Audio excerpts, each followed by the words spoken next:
Show. So if you're watching the VOD, the video on demand, you can just scroll forward. I'm going to wait for people to show up because I decided to pop in unannounced. So I'm not sure how many people will show up. Usually within 5-10 minutes, we have enough people showing up. So we'll see what happens. We'll see what happens. Right now we have nobody. Oof, Sunday night, not good. Am I on the right account? Stef Mishuk is live. Developer analysis, paralysis. All right, people are showing up. Welcome to the stream, everybody.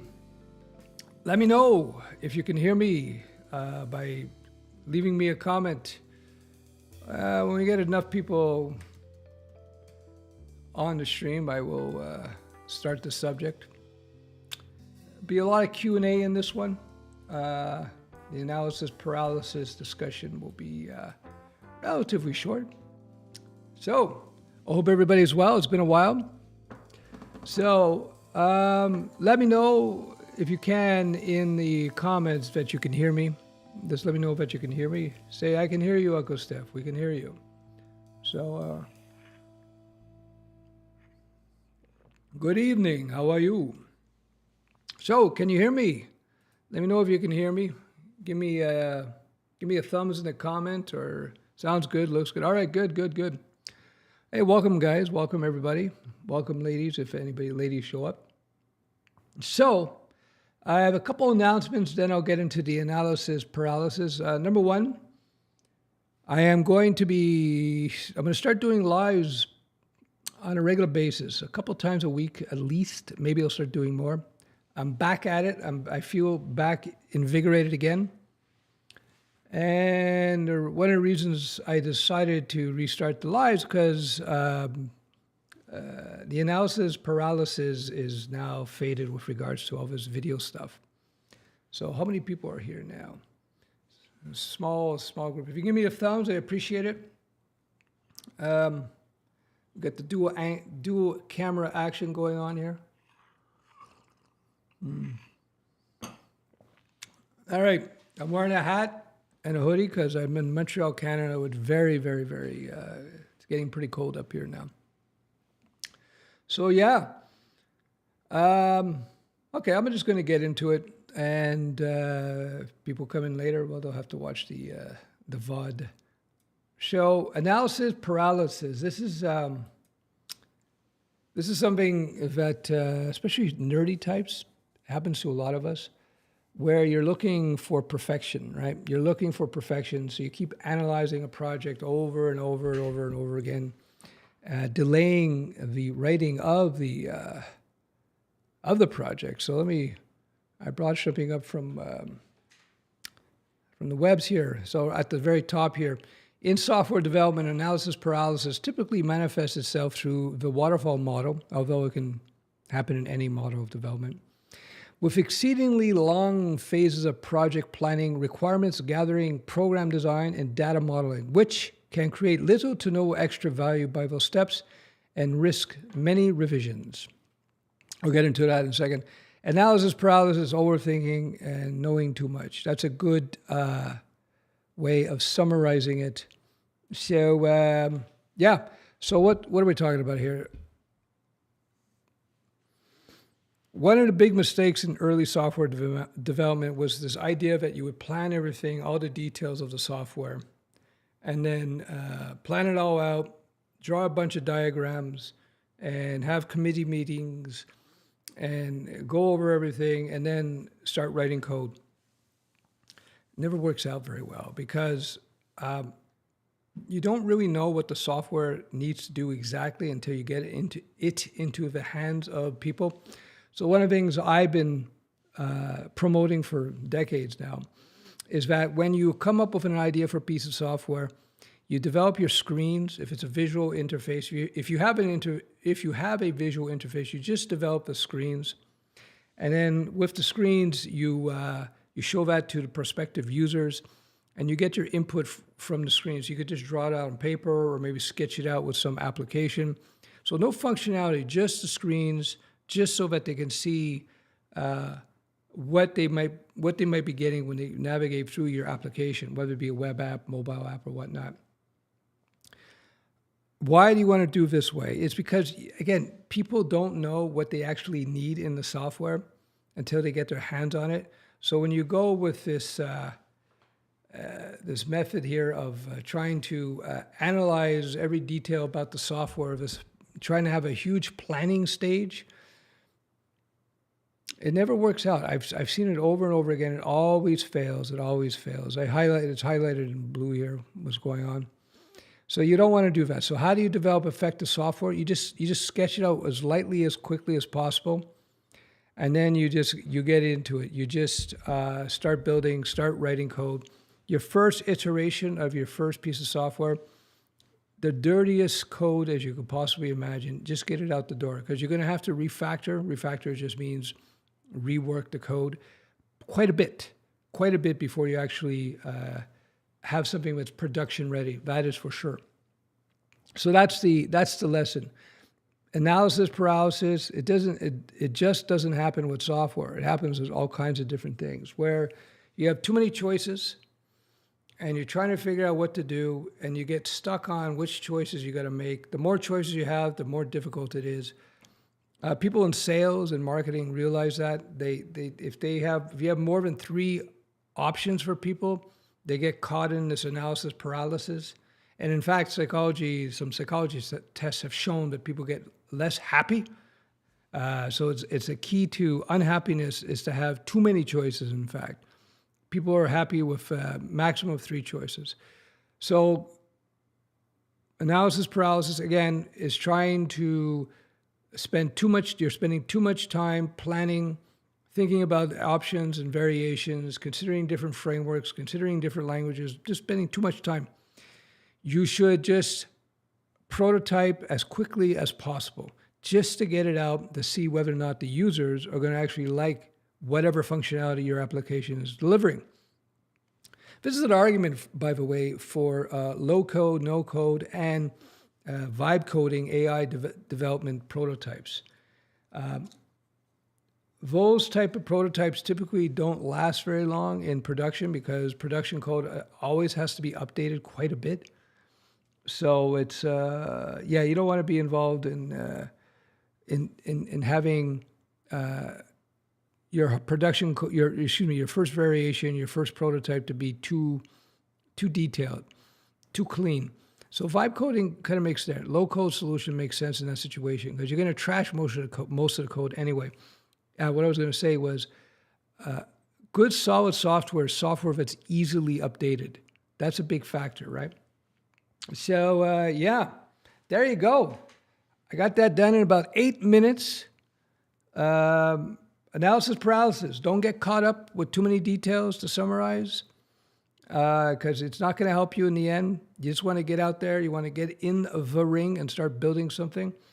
I know I suffer that. It's one of my psychological hang-ups going back decades where I would always get caught up in analysis paralysis of some form or another. So I remember I used to do graphic design. I remember a senior designer at a print house.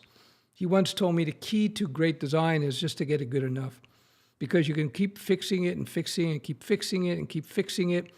And then you figure you're getting better and better, and then it turns out it's getting worse and worse and get better, better, better. So you just got to get it good enough. That's the old Microsoft principle. Good enough, get it out the door, and forget about it. Then you move on to the next thing. So what has happened with me? How does this relate back to me and my videos and my lives? I've been doing the same thing. I'm an obsessive. That's why I was a decent developer. I was a little bit too obsessive, perhaps, with detail. So I got all these camera systems. I've been buying cameras and testing out lenses, testing out different lightings, different shots. I just got this thing recently, a Nikon, and it's got the most organic image. And then I go, oh yeah, that's cool. And then I got this thing as well. I got the new Sony. Oh yeah, that's really good for this. And I can go on and on and on and on. And I realized that it was halting my production. It was halting my production of everything. So it's small group tonight. Maybe my shark thumbnail was not the best thumbnail. Okay, we're gonna check some of the comments out before we get in. Good evening. Sounds good. Great. Can hear you. Good. How can you do these streams at such high quality? Is insane. Live streaming is nuts. Laugh out loud. Well, I appreciate that. Thank you. That's I think you've just figured out why. Too much testing. I use cinema cameras. Netflix approved camera systems. That's why. What else do we got? Using Jules, cursor, etc. Useful for prototyping first, and then after you can code your way to a good product. Yeah, 100%. Your first version of any app that you develop, get it out as quick as possible. Quick and dirty. Because you never know whether it's going to work or not, right? That's for sure. How much percentage in planning is okay in software project? Maybe, let's say, medium business or AA entertainment software. Actually, I would spend less than 5% of my time on planning. Less than. Get requirements, figure out what they need to see, and then just start sketching out, pushing out some prototypes very quickly. I'm telling you, the best way to design software is actually to build some rough and tumble prototypes. Yo, how you doing? What's up, Uncle Stef? Where have I seen that thumbnail before? In your Studioweb courses, maybe. Exactly. That photo is of a tiger shark off the coast of Florida. And my buddy, who used to dive a lot, used to dive all over the world, so he took that photo himself. Where it was like a 14-foot tiger shark. So that's where you saw that photo. Yeah, it's in the Studioweb CSS course, in fact. The sharks page. It's on the website. Yeah, good memory. So let me know if you have any questions, guys.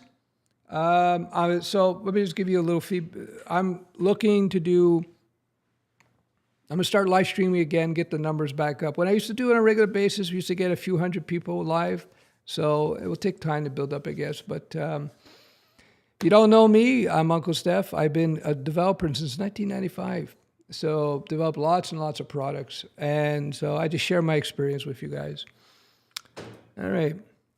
Should people who are transitioning careers into development, should they be building websites, apps, or should they focus on something else in 2026? So what you got to do for 2026, the new trend, of course, is low-code, no-code, and AI development. There are 4 types of AI development. You have to be a developer, though. So what I would suggest, you learn the foundations of development. So whether it be mobile or a web app, I recommend web because it gives you the widest range of possibilities in terms of jobs and so forth. So you're looking at about 200 hours of coding training. And then you want to really dive deep into the AI stack. So you got the web stack, you got the mobile stack, you got the AI stack. AI is not a replacement for developers. It is the new abstraction level. It is the new thing. I have seen this happen many times. The way we used to build web apps in the late 90s is totally different from the way we did it in 2005. And then 2015, it changed once again in a big way. So these things happen. Now, here's the thing. Whenever a new technology emerges, it just gets you get these huge opportunities. And developers, whether you go work for somebody, you start freelancing or start your own business, developers can make big money if they take advantage of the new trend. So don't ignore AI. Don't look at, all those doomers out there. No, it's a huge opportunity. I think that AI presents the best opportunity for developers in many, many years, like many, many years. So I would highly recommend you get into it. All right, cool. Have you tested Grok? Yes, I have. I was testing Grok recently. And, each of the models, whether it be Grok, Gemini, GPT, I haven't used Anthropic yet, Claude, they all have their pros and their cons. I find myself getting into AI doom loops every now and then where they hallucinate. Like I got caught in a bad one with Grok recently. And I was saying, you're hallucinating, Grok, and it would keep hallucinating. So sometimes it happens. But the key to AI success is you want to keep the AIs trained in a very tight and confined vertical. A vertical may be Python programming. Another vertical may be online marketing with video. Another vertical may be fitness coaching with an AI, with a keto adjacent protocol, et cetera, and so forth. I trained my own AI, my own custom AI. It took me about 3.5 months to get it to a point where I found it useful. And the thing is, the way you train an AI, prompt-based engineering here, you got to give it a framework, a very big framework, and then you got to start using it. And then when it goes off on these tangents, it starts hallucinating. You have to deal with all these hallucinations. And that just comes with time. It's like training a little baby. And slowly but surely, you start dealing with all the edge cases, and you start tightening up the model, tightening it up. So it takes time, but the AIs offer an opportunity for things to be done that you could not do before. That's what's cool about the AIs. Hey, Stefan, greetings from Poland. I know something about analysis paralysis. I'm stuck in programming basics and tutorial hell for almost 20 years. Oh my God. Well, you got to start building stuff, man. You got to go out there and just find some, find a nonprofit, a local small business, and offer to help them build their WordPress site or build an app for them. Something simple. You got to actually build stuff. You'll never find perfection in tutorials. You'll never find pure knowledge in doing tutorials and reading theory. You get that all from experience. Like fighting. I used to do a lot of combat sports.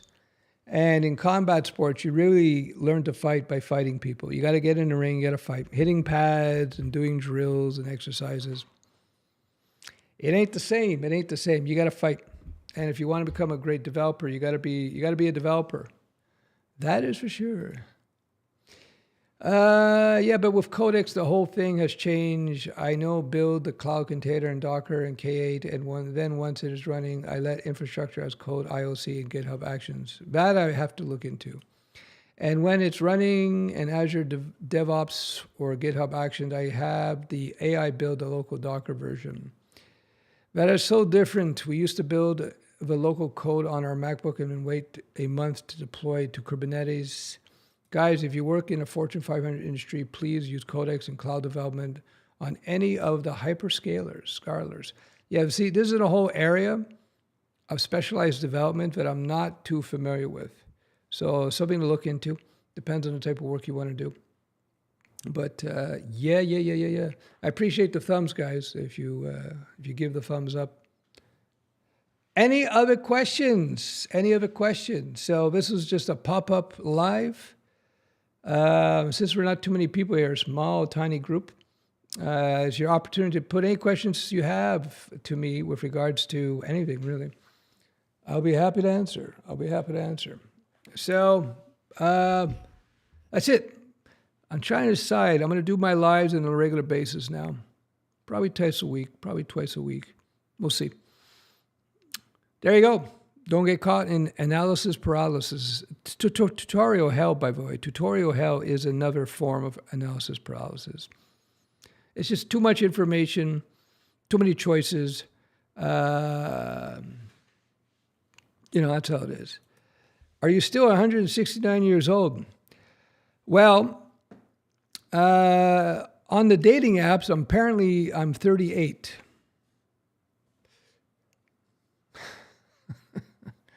But, yeah, I'm 169 relative to other people. Sometimes I feel that way. No, I don't. I exercise. Yeah, here's a little tip. One of the reasons I trained the AI to be an AI fitness coach, because I realized how important, like as you get older, especially when you get to be 169 years old like me, you gotta look after your body big time. Diet is huge. Nutrition is huge. Low carb, no sugar, no beer, no pasta, no bread. Eat a lot of meat, some vegetables. You'll feel much better. Within a week, you start feeling much better. Or or just reduce your carbs by a lot. I still eat carbs, but I eat much less now. Exercise on a regular basis. I try to walk 8 to 10,000 steps a day, and I do exercises every day now, push-ups and so on. I do my kicking drills. Very important. Very important, especially if you're younger. If you're listening to this and you're younger, understand that something I was researching recently, there's something called muscle memory. And you probably heard of it. The muscles remember the training that you've exposed it to. And in fact, when you train really hard when you're young, it leaves a permanent change to your muscular system, if you will. And even decades later, it's still there. So if you start training again, it comes back very easily. And in fact, if you're somebody who trains super hard in your teens, in your 20s, and then for 20 years you do no training and somebody else starts training at 40, you're going to outpace them in a fraction of the time because you're going to have this infrastructure I mentioned before. So if you're younger, I highly recommend, if you're younger, that you put the time into training now, young. It's like money in the bank. Is content king for websites? I noticed when I was building my sites that it was lacking content like human-generated photos, videos, etc. Will a site filled with AI-generated content have value? Less value. Like, you use the AI stuff if you have nothing else. Content is king. Authenticity is the coin of the realm these days. Authenticity, reality, just like vinyl albums are becoming more and more important these days. Authenticity is huge. So yeah, having a website with real photos, real content. You want to use multimedia to attract the most traffic. So you have written, you have PDF guides, have audio MP3s, have links to YouTube videos, links to Facebook embeds, Instagram embeds if they do that. I'm sure they do.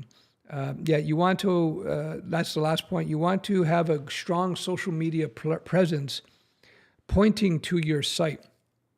So the site is a hub or a place for people to go to, but you want to be, it's all about social media now. Search engines becoming less important, especially with AI now. Yeah. How are we doing for time? All right, 22 minutes. All right, small group, 27, but this is going to be the inaugural, the rebirth of the live streams. Same subjects, coding, development, software, but of course we're going to talk about the things of today, AI. But also going to get into, health, fitness a little bit. Won't bore you with that.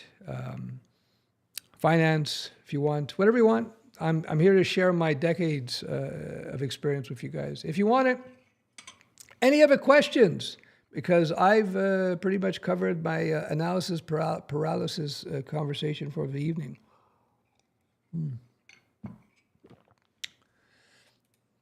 Sanjay says, I'm worried about AI. I don't know whether I can pursue a role as a web developer with it emerging. What advice would you give to land any kind of role, entry low? I wouldn't be worried about AI. AI is, I think, the greatest opportunity for developers. You just have to change with the times. The problems that people are having now, a couple things. They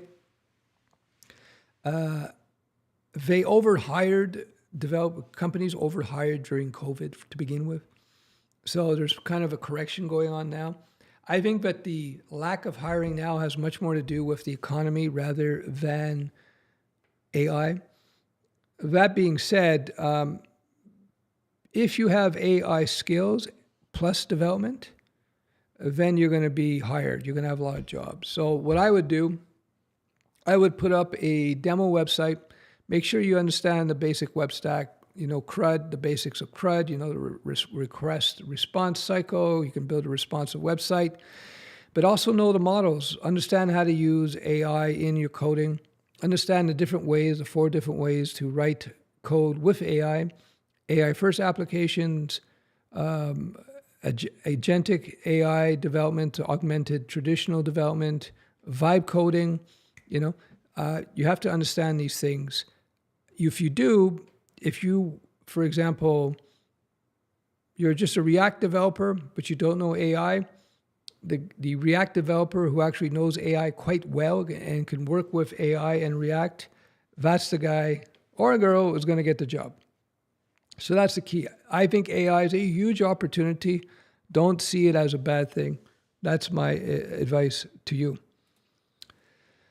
With component prices going up, what kind of equipment would you invest in if you had to start over? For software development, I would get a MacBook Air. We're in a fortunate time. A MacBook Air, I think you can get for like $1,000 or less. It may seem expensive, but Apple computers have a very high resale value. If I wasn't going to get an Apple computer, I would get maybe a Lenovo. Yeah, that's what I would invest in. A MacBook Air laptop, SSD-based laptop. Otherwise, 8 gig of RAM is enough. Although 16 is kind of the safe spot. Should I keep doing lead code in 20? No, I would pivot over to AI. Make sure you can do the web stack stuff. Forget about lead code. And just get into AI. Get into AI development, agentic development. That's where I would get into. MCP, AI, custom GPTs. Become a master at the AI stacks, at implementing the AI stacks. Understand the agents that are out there. Understand how that works. Forget about leak code. Leak code is 2022, dude. Not that I believe it had much value to begin with anyway. So that's what I would do. Yeah, hey, how you guys doing? How are you? So let me know in the comments, let me know where you are from. Say hi from, I don't know, Bangladesh. Hi from London, England. Hi from, I don't know, San Diego, California. There we go. So yeah, let me know in the comments where you are from. That's kind of an interesting thing for me. So yeah, if you have any questions for me, now's the time to ask. How are we doing? All right. And that's it. So I'm going to start doing lives again on a regular basis. I won't be doing the 2-hour marathon lives. I don't think I can handle that, but I'll be doing lives, maybe half an hour, 1 hour sessions. I'll try to do twice a week to deal with some of the latest news, you know. All right, Lebanon. Very cool. Yeah, we usually, at this time of night, usually get an international audience and West Coast, you know.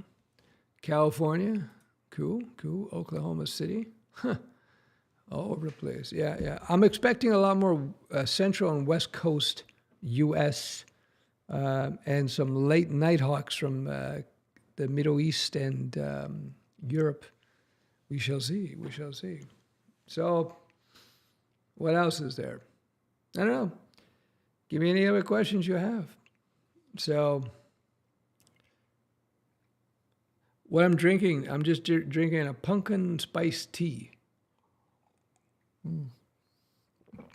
One of the things I don't drink enough water. That's one of my failings. I got to drink more water.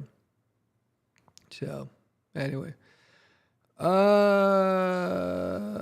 Are programming languages, tech stacks region-based? Are they region-based?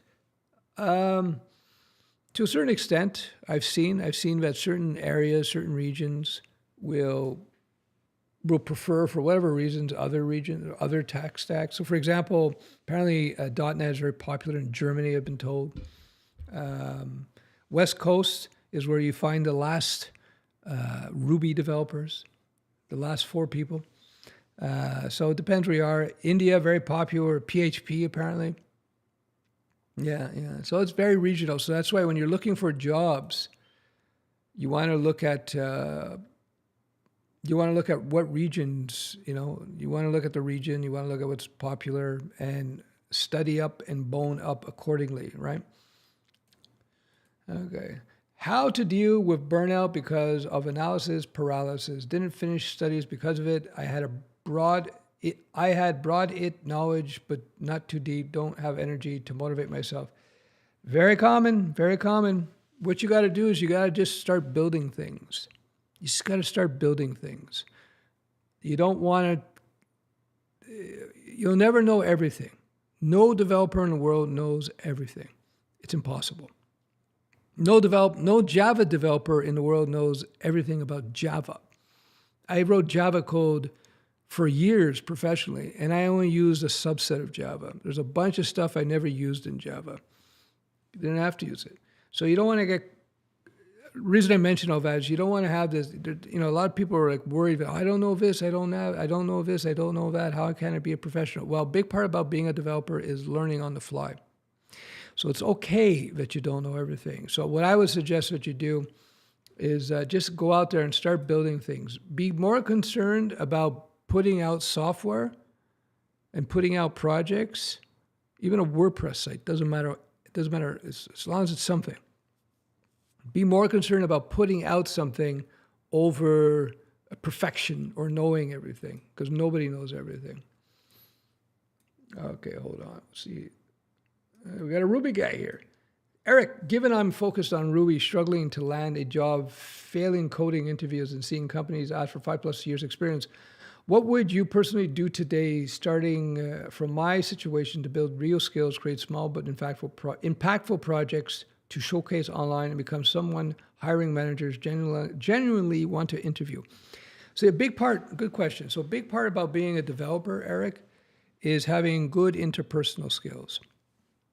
To be able to show that you can communicate with others, deliver on projects, get things done. And it almost doesn't matter what you're doing. So what I would do, since you've been at it for 5 years, I would just go out and offer to do free work in any stack for a small, for a startup or for a nonprofit, for a small business. The key is you want to get some real world experience delivering on projects. So even if your goal is to be a Ruby Rails developer, I'm guessing, it doesn't matter if you do a couple of WordPress jobs, or you do a couple of little C# jobs, or you get something done with Airtable. That's what I would do. I would just go out there and find something to build, even if you don't know it. I did many projects in my career where I used the technology that I had never used before actually, and I got the bid. So I would come into a project, I would say, okay, what do we got to do here? I would analyze the project and the requirements, and then I would choose the technology best for that project, and oftentimes I would learn something new for that project. So I get paid to learn, essentially. So that's what I would do if I were you. And don't forget to use AI. Start getting into AI. My name is Lou from New York City. I want to get into programming with C++, C#, completely new. Should I start with Free Code Camp, the Odin project, or straight into learning those specific programs? Well, let's start with the languages. I would not start with C++ because there's a lot of complexity there. If you've never programmed before, I would start with JavaScript because it's in the C family of languages. And a lot of the concepts that you'll learn in JavaScript will be transferable to C# and to C++. And I say JavaScript is going to be much easier to learn than especially C++ and C#, because JavaScript's kind of lightweight.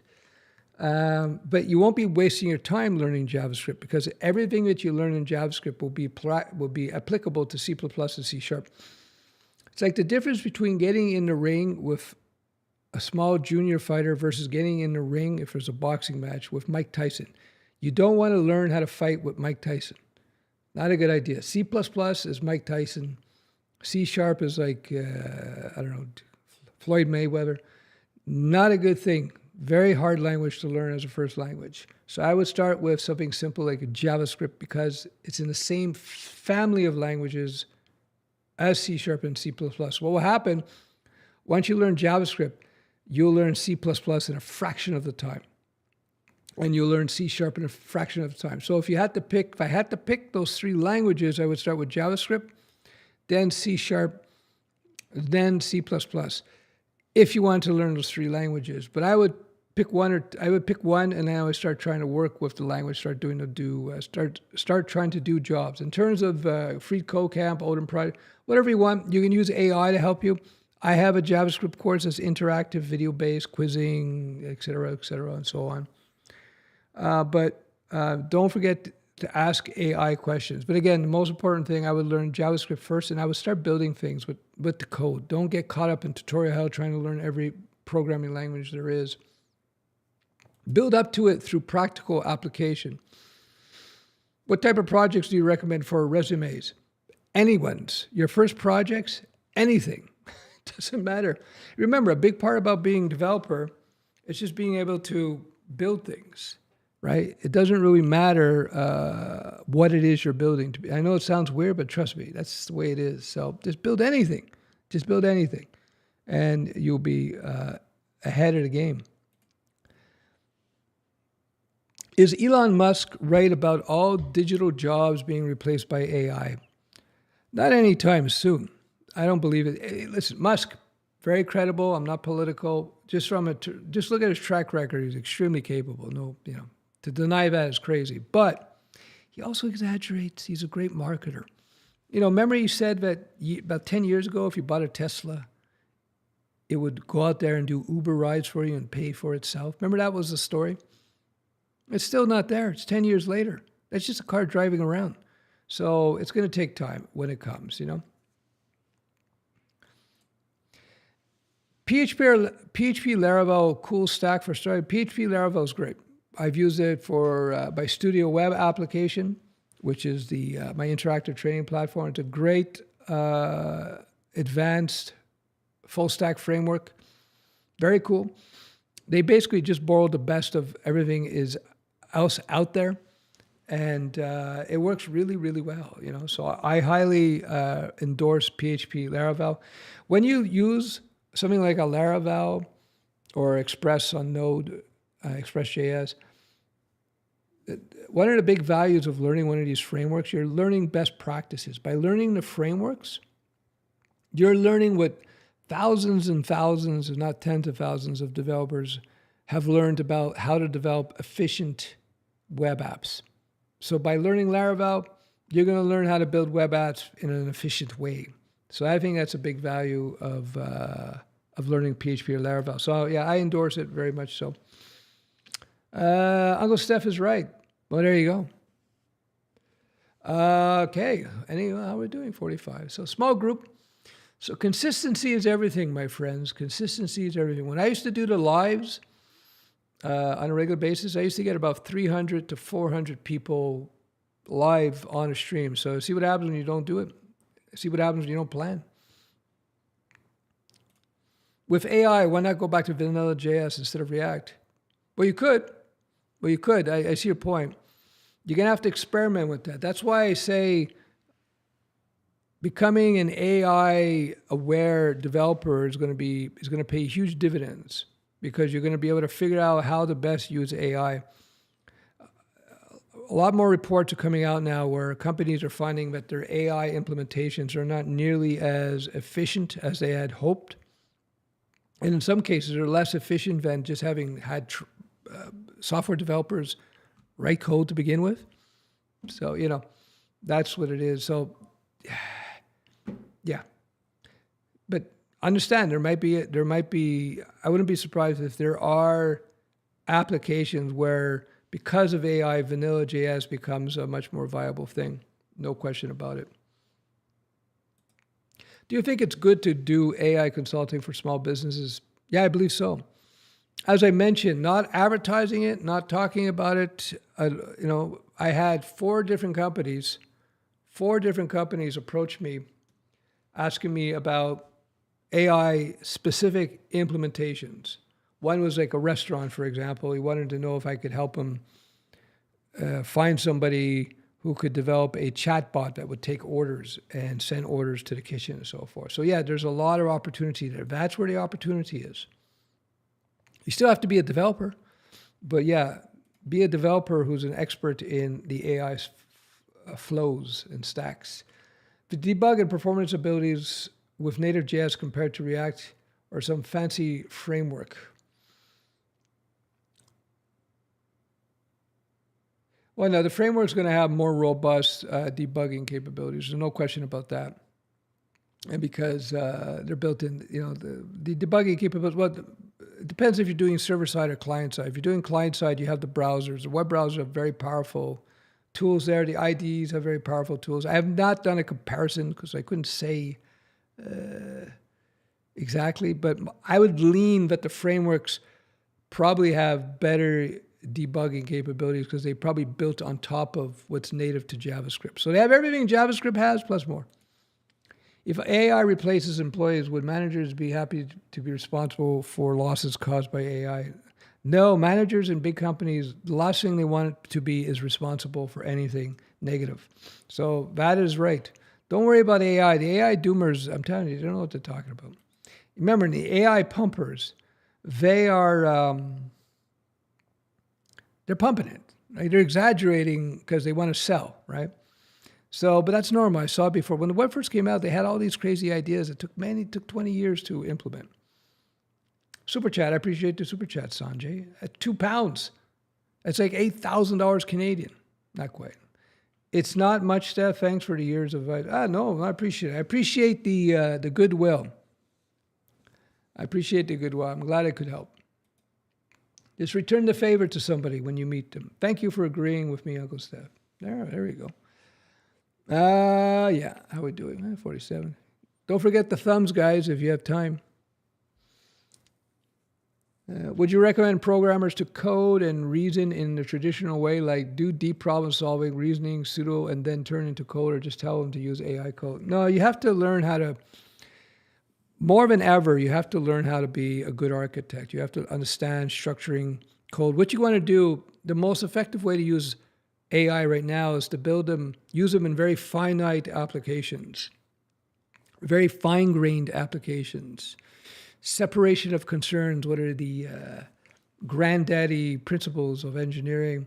You want to use AI, not to try to build full apps, but you maybe use AI to debug this thing here, or use AI to strip up a UI element here, or maybe use AI to write some regex, or to write some SQL queries, or maybe you give the AI a quick schema of the database and have it strip out all the SQL code to create the database for you, relational database. So you have to use it selectively and very fine-grained in its application. Would you recommend programmers to code and reason in a traditional way, do deep dive problem? You're going to have to do a mixture of it, right? You might have to work with the AI, like you might work with a junior coder and work with him to do the back and forth that way. That's a little tight. Where's the money to train to upgrade people's old WordPress for small businesses? Where's the money train? Where's the money train? You got to talk to people, look around. I know people do well once you get in there. You know, I don't know where you live in the world. It depends on where you live in the world. If you live in a big city, there's probably lots of small business websites there for you to access. There could be some of those sites where you could do that. Do you recommend applying to startups, FANG, or mid-level companies? First job, apply to small companies, apply to startups. I wouldn't go for FANGs. FANGs are hiring the very cream of the crop. So work your way up to the FANGs.